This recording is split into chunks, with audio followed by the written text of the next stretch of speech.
नमस्कार। हरिओमी टीवी के इस खास कार्यक्रम में एक बार फिर आपका स्वागत है। चुनाव में महज एक सप्ताह बाकी है। सियासी रंगत, सियासी दंभ पर दिन बदल रहा है। कभी पलड़ा इधर झुकता है तो कभी उधर झुकता है।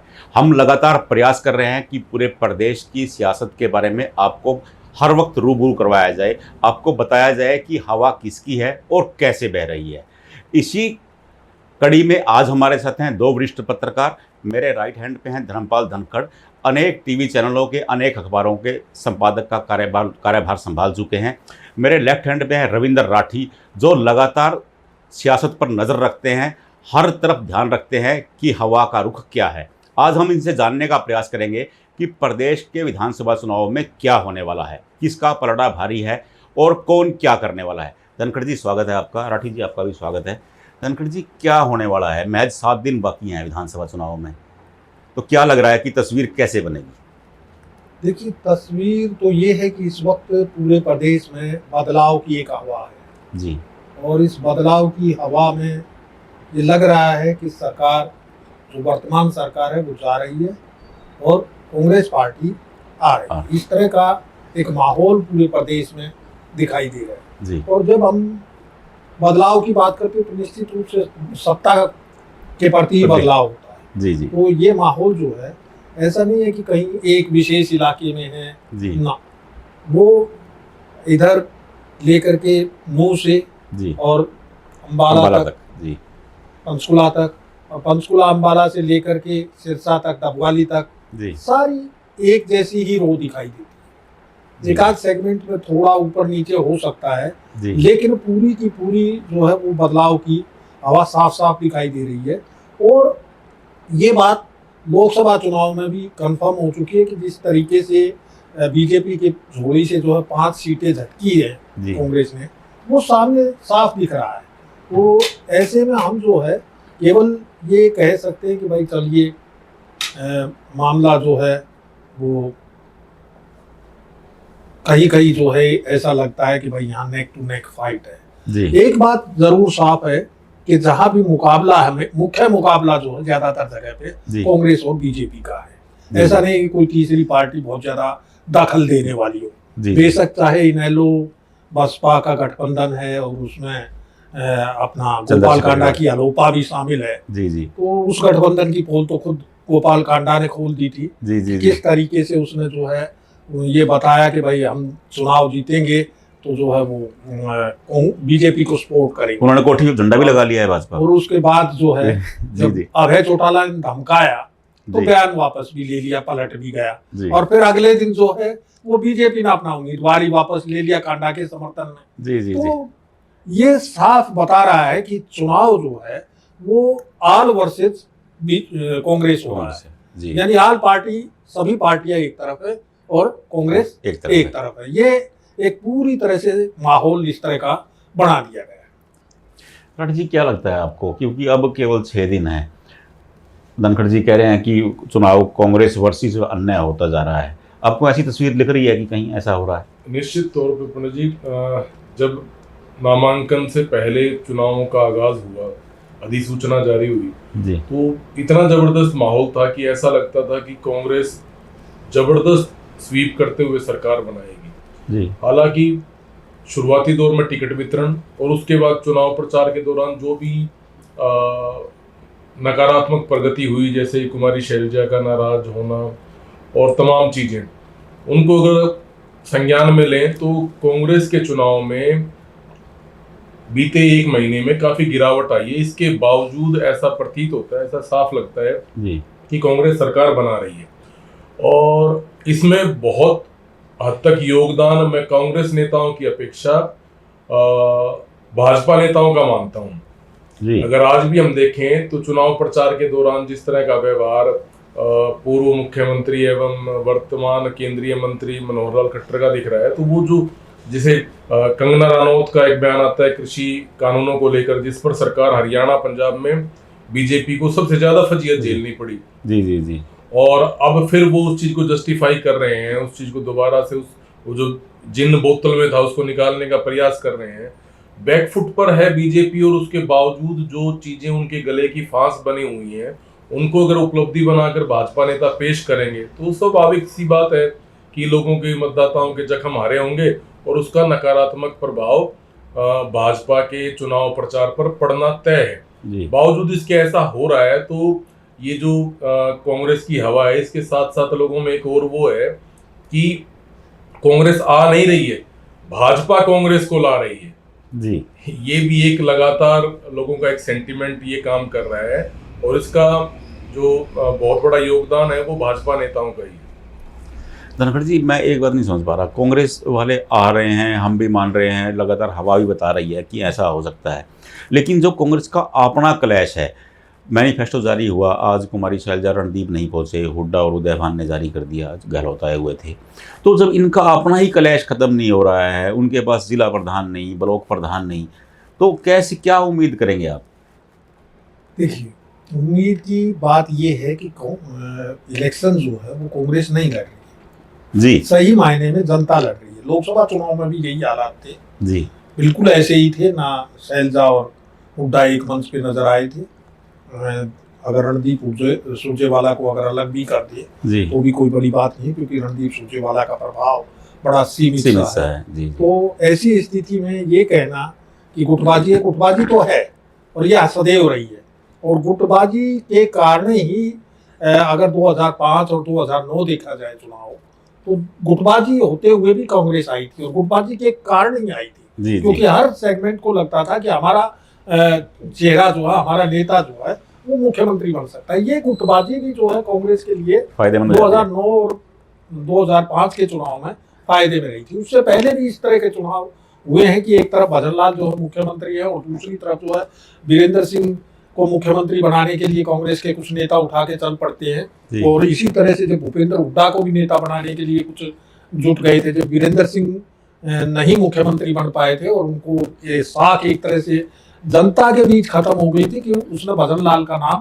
प्रपोज क्यों किया। उसके बाद मैं समझता हूँ कि वीरेंद्र सिंह को लोगों ने खास तौर पे जो देशवाड़ी बेल्ट है, इसमें उन्होंने उसको कमजोर नेता माना।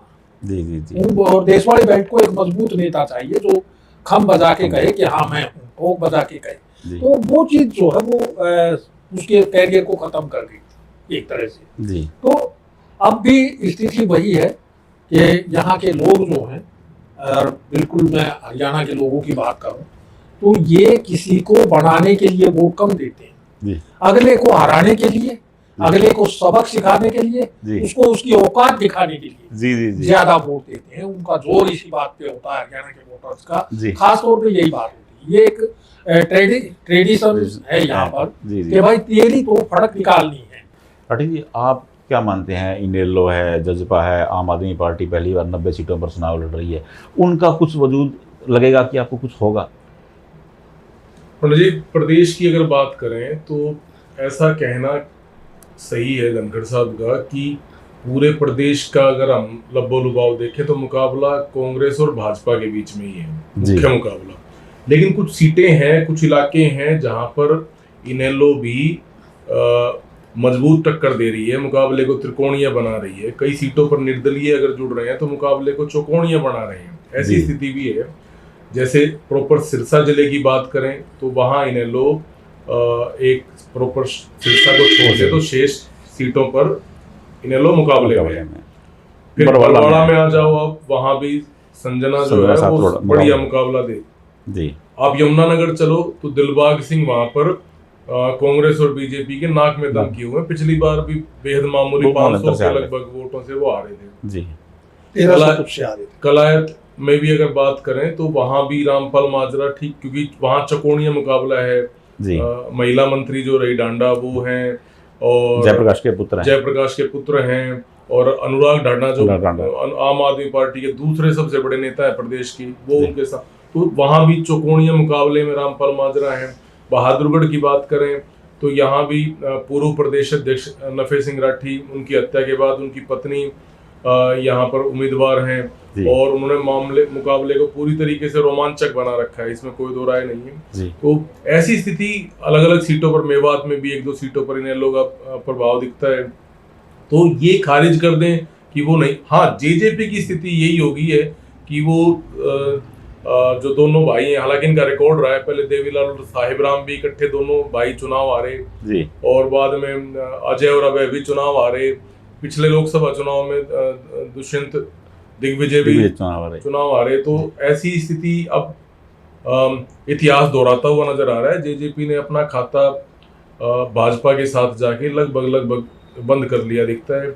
और जैसा धनखड़ साहब कह रहे थे, अगर आम आदमी पार्टी कांग्रेस के साथ कोलैबोरेशन में आती और 2-3 सीटें मिलती और उन पर वो जीत की स्थिति में होते, जैसे कुरुक्षेत्र लोकसभा की बात करें तो आम आदमी पार्टी कांग्रेस के समर्थन से फाइट में थी, बेहद नजदीकी मुकाबले में हार हुई है जी। तो अगर वहां पर उस समय इनेलो के प्रत्याशी अभय चौटाला नहीं होते तो ये लगभग तय था कि परिणाम कुछ और होता जी। तो अगर आम आदमी पार्टी कोलैबोरेशन में जाती, गठबंधन में जाती, तो तय था कि हरियाणा में उसको सम्मानजनक स्थिति मिलती। और अब उनको भी अन्य पार्टियों की तरह वोट कटुआ के तौर पर प्रचारित और देखा जा रहा है जी। अब बात मुख्य मुकाबले की 2 राजनीतिक दलों की अगर करते हैं, कांग्रेस और भाजपा, यहाँ मूल अंतर क्या है पंडित जी? आप अगर हरियाणा को देखेंगे तो हरियाणा में अन्य राज्यों के मुकाबले जो जनता है वो मुखर है। अलग अलग इलाके हैं, मैं मानता हूं, कहीं बांगड़ के नाम से, कहीं अहिरवाल, कहीं देशवाल के नाम से, कहीं देशवाली खाप, मतलब लेकिन एक जो मूल है ना, एक जेनेटिक जो प्रभाव है हरियाणा में कि यहाँ का आदमी मुखर है, यहाँ का मतदाता नागरिक मुखर है। और देवीलाल हो, बंसीलाल हो, भजनलाल हो, भूपेंद्र हुड्डा हो, उन लोगों ने पब्लिक की सरकारें चलाई हैं जी।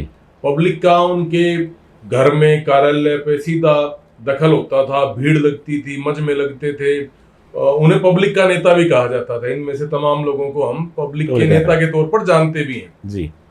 अब जैसे धनखड़ साहब कह रहे हैं कि 9.5 साल सरकार के मुखिया होने के बावजूद भी खट्टर साहब यहाँ भी बहादुरगढ़ समेत तमाम शहरों में नुक्कड़ सभाएं कर रहे हैं, कार्यकर्ताओं को जीत का मंत्र दे रहे हैं, लेकिन वो शायद वो दवाई एक्सपायर हो चुकी है, वो मंत्र एक्सपायर हो चुका है।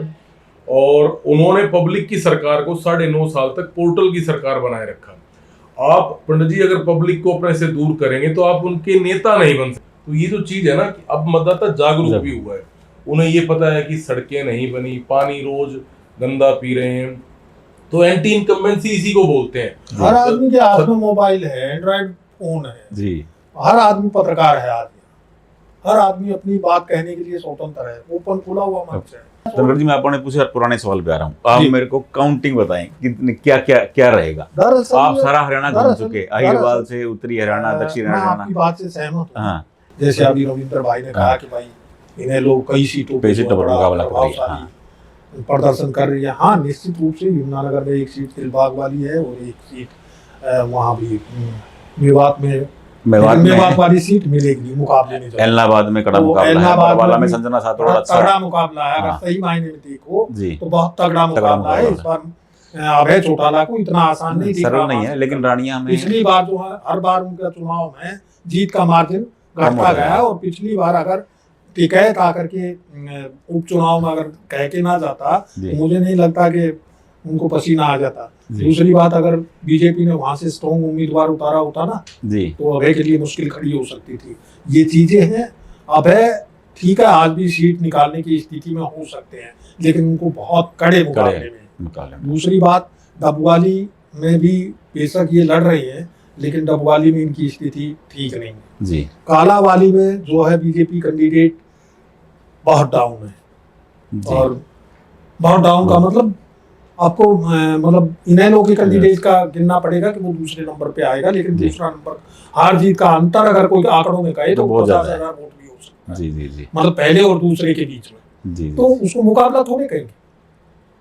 तो यहाँ बहुत सारी जगह ऐसी हैं जहाँ इनेलो 2, 3, 4, 5 या 6 जगह मैं मानता हूँ कि अच्छे खासे मुकाबले में, लेकिन 5-6 सीटें निकाल लेगी ये संभव। तो बहुत सारी चीजें निर्दलीय बहुत ज्यादा आ रही है जी। इस बार बड़ी संख्या में निर्दलीय है।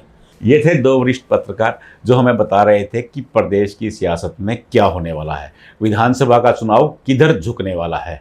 अगली बार नई जगह पर नए दिग्गजों के साथ फिर मुलाकात होगी। तब तक के लिए नमस्कार।